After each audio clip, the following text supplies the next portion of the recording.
Amen. Il y a trop de chrétiens qui ont peur de la mort. On dit, crois au Seigneur Jésus, vous allez aller au ciel. Mais c'est comme si personne n'a envie de voir le ciel. Ah!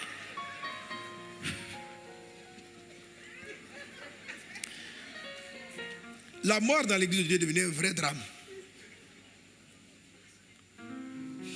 Les gens ne croient pas trop en la vie éternelle. Je ne sais pas pourquoi. Il y a quelqu'un qui a perdu quelque chose. J'ai dit, mais ta maman au ciel. Puis plein je ne la verrai plus. Je dis, attends, toi, tu ne sais pas que la même vie en toi et que vous allez vous revoir au ciel.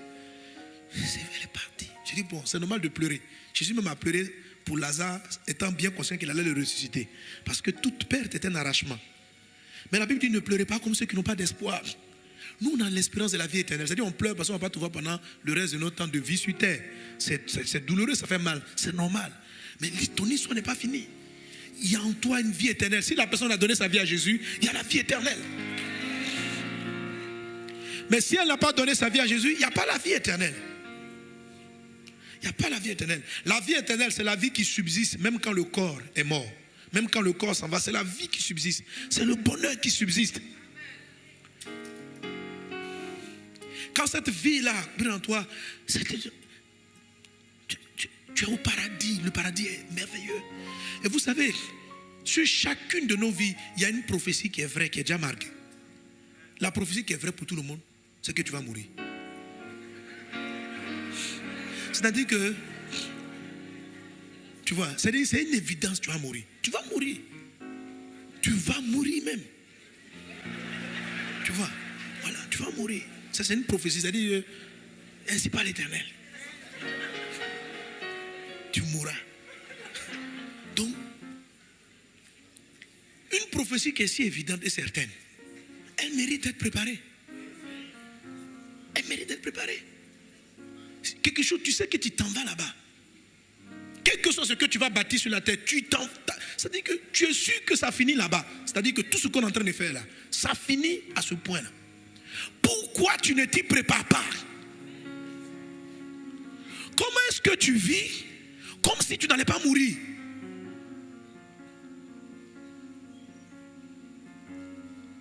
Quel temps tu penses que la vie éternelle en toi, mais ton corps physique n'est pas éternel. Parce que Dieu, pourquoi il ne va pas être éternel? Parce que Dieu a décidé de le changer. Donc le corps physique doit mourir pour que Dieu te donne un nouveau corps, le corps de gloire. Mais l'esprit qui est en toi, il est éternel. En fait, celui qui est mort en Christ n'est pas mort. C'est juste l'enveloppe que Dieu élimine pour lui donner une autre enveloppe très bientôt. Est-ce qu'on est ensemble? Est-ce qu'on est ensemble? Aujourd'hui, si tu meurs, est-ce que tu es prêt?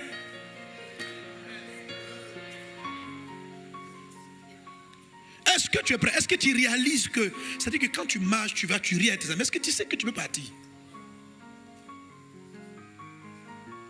Et que Dieu peut ne même pas te demander la permission.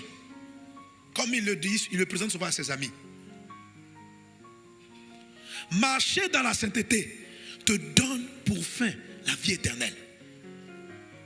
1 Corinthiens chapitre 6 verset 9, il dit ceci. Frère, ne vous y trompez pas. Ne vous y trompez pas. Ne vous y trompez pas.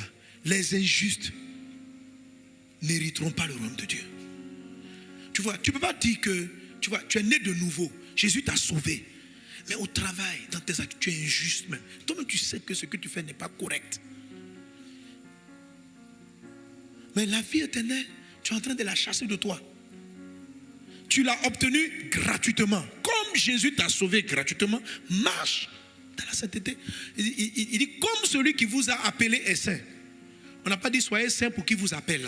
Non, on dit, celui qui t'a appelé est saint. Donc toi aussi, marche dans la sainteté. Alléluia.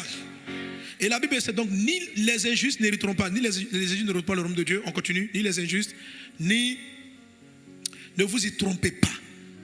Donc j'aime ce passage, ne vous y trompez pas. Dis à ton voisin, ne te trompe pas. Pourquoi Dieu nous dit par l'apôtre Paul de ne pas nous tromper? Parce qu'on est sujet à banaliser ces choses. On se trompe. On se dit non parce qu'on est à l'église. L'apôtre Paul est en train de parler à des chrétiens. Il est en train d'écrire la lettre. Quand vous commencez 1 Corinthiens, c'est écrit lettre aux chrétiens de Corinthe. Donc des gens qui fréquentent l'église, des gens qui vont à l'église, des gens qui ont des Bibles, des personnes qui prient. Il dit, mes amis, s'il vous plaît, ne vous trompez pas. Parce qu'on se trompe. Il dit, faut pas te faire des illusions. Les impudiques ne vont pas aller au ciel. Ils vont perdre la vie éternelle qu'ils ont acquise. Les impudiques, impudicité là, c'est coucher avec quelqu'un sans être marié. Ça n'a pas une autre définition, c'est ça. Donc, la vie que tu mènes actuellement là, malgré que tu sois à l'église là, elle t'amène droit à perdre ce que Dieu t'a donné comme cadeau du salut, et ça te mène droit en enfer. Il n'y a pas d'autre issue, il ne faut pas te tromper. Même si tu pries encore en langue, il dit, parce que déjà comme ils prient en langue, c'est ce qui les trompe.